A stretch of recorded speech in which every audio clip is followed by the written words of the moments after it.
नमस्ते दोस्तों। इस वीडियो में हम इजरायली फिलिस्तीनी संघर्ष का इतिहास और हाल ही में हो रही वॉर के बारे में आसान तरीके से समझेंगे। तो शुरू करते हैं। इजरायल और फिलिस्तीन के बीच संघर्ष का इतिहास काफी पुराना है। यह संघर्ष भूमि, धर्म और राष्ट्रवाद के मुद्दों पर आधारित है। 1917 में ब्रिटिश सरकार ने बे-नल-फोर घोषणा में कहा कि वह फिलिस्तीन में यहूदियों के लिए एक राष्ट्रीय घर स्थापित करने का समर्थन करती है।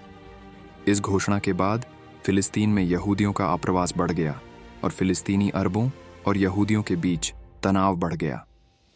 1948 में संयुक्त राष्ट्र ने फिलिस्तीन को 2 राज्यों में विभाजित करने का प्रस्ताव पारित किया, एक यहूदी राज्य और एक फिलिस्तीनी राज्य के लिए। लेकिन फिलिस्तीनी अरबों ने इस प्रस्ताव को खारिज कर दिया। 1948 में इजरायल ने अपनी स्वतंत्रता की घोषणा की। इस घोषणा के बाद अरब देशों और इजरायल के बीच युद्ध छिड़ गया। इस युद्ध में इजरायल विजयी रहा और फिलिस्तीनी क्षेत्रों पर उसका कब्जा हो गया। इस युद्ध के बाद फिलिस्तीनी शरणार्थियों की बड़ी संख्या में वृद्धि हुई। ये शरणार्थी फिलिस्तीनी क्षेत्रों से भाग गए थे और वेस्ट बैंक, गाजा पट्टी और पड़ोसी अरब देशों में शरण लेने के लिए मजबूर हो गए थे। 1967 में इजरायल ने 6 दिवसीय युद्ध में मिस्र, सीरिया और जॉर्डन को हरा दिया और वेस्ट बैंक, गाजा पट्टी, पूर्वी यरूशलेम, गोलान हाइट्स और सिनाई प्रायद्वीप पर कब्जा कर लिया। 1978 में इजरायल ने मिस्र के साथ कैंप डेविड शांति समझौता किया, जिसके तहत इजरायल ने सिनाई प्रायद्वीप मिस्र को वापस कर दिया। लेकिन इजरायल ने वेस्ट बैंक, गाजा पट्टी और पूर्वी यरूशलेम पर कब्जा बनाए रखा। 1933 में इजरायल ने फिलिस्तीनी मुक्ति संगठन PLO के साथ ओस्लो समझौतों पर हस्ताक्षर किए, जिसके तहत फिलिस्तीनी प्राधिकरण PAA की स्थापना की गई। PA को वेस्ट बैंक और गाजा पट्टी के सीमित क्षेत्रों पर शासन करने की जिम्मेदारी दी गई। हालांकि इजरायल फिलिस्तीन संघर्ष अभी भी जारी है। इजरायल वेस्ट बैंक और गाजा पट्टी में बस्तियों का निर्माण जारी रखे हुए हैं, जिसका फिलिस्तीनी विरोध करते हैं। इसके अलावा इजरायल और फिलिस्तीनी गुटों के बीच समय समय पर हिंसा भी होती है। इजरायल और फिलिस्तीन के बीच हालिया युद्ध 2023 इजरायल हमास युद्ध 7 अक्टूबर 2023 को शुरू हुआ और 23 अक्टूबर 2023 को समाप्त हुआ। यह इजरायल और फिलिस्तीन के बीच संघर्ष का सबसे हालिया और सबसे घातक संघर्ष था। युद्ध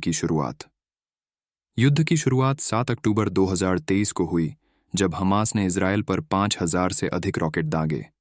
इन रॉकेटों ने इजरायल के कई शहरों और कस्बों को निशाना बनाया, जिससे 1000 से ज्यादा इजरायली नागरिकों की मौत हो गई और 500 से अधिक लोग घायल हो गए। इजरायल की प्रतिक्रिया। इजरायल ने हमास के हमलों का जवाब हवाई हमलों से दिया।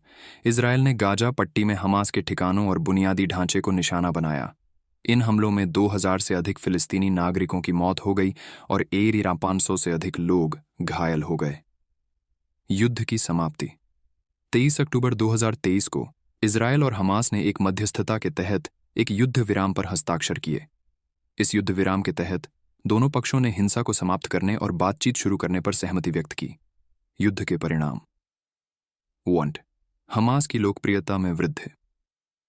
युद्ध के बाद हमास की लोकप्रियता फिलिस्तीन के लोगों के बीच बढ़ गई। कई फिलिस्तीनियों ने हमास को इजरायल के खिलाफ अपनी लड़ाई का प्रतिनिधित्व करने वाले एक मजबूत और दृढ़ संगठन के रूप में देखा।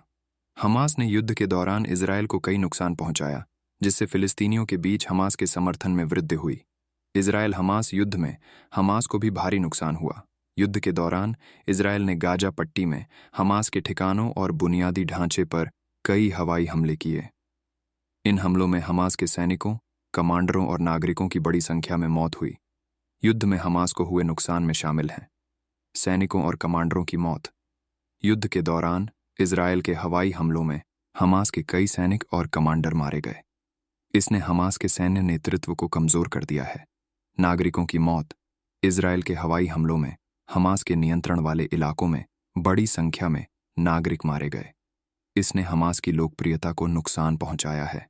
बुनियादी ढांचे का नुकसान। इजरायल के हवाई हमलों ने हमास के नियंत्रण वाले इलाकों में बुनियादी ढांचे को भी नुकसान पहुंचाया है। इसने गाजा पट्टी के लोगों के जीवन को प्रभावित किया है। युद्ध के संभावित प्रभाव। युद्ध के दीर्घकालिक प्रभाव अभी भी स्पष्ट नहीं हैं। हालांकि यह संभव है कि युद्ध ने इजरायल और फिलिस्तीन के बीच संघर्ष को और बढ़ा दिया हो। इसके अलावा युद्ध ने मध्य पूर्व में अस्थिरता को बढ़ा दिया है और क्षेत्र में शांति प्रक्रिया को भी नुकसान पहुंचा है।